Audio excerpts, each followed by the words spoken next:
સરકારે તમારા સૌ માટે મોડે સુધી ગરબા રમવા લેવાની છૂટ આપવાની વાત સાંભળીને અનેક લોકોના પેટમાં દુખવા માંડ્યું. એનું શું કરવું?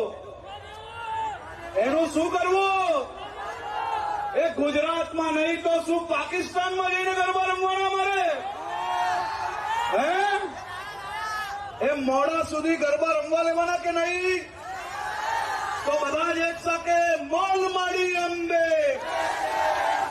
બોલ માડી અંબે. જ્યારે સમગ્ર ગુજરાતમાં કાયદો અને વ્યવસ્થા કથલેલું હોય, 24 કલાકની અંદર 5 ઘટનાઓ મહિલાઓની યૌન શોષણ, છેડતી અને બળાત્કારની ઘટનાઓ બનતી હોય, એવા સંજોગોમાં ખેલૈયાઓ આસ્થા સાથે રમે, નવરાત્રીનો તહેવાર ઉજવે, એમાં કોઈ વાંધો ન હોઈ શકે.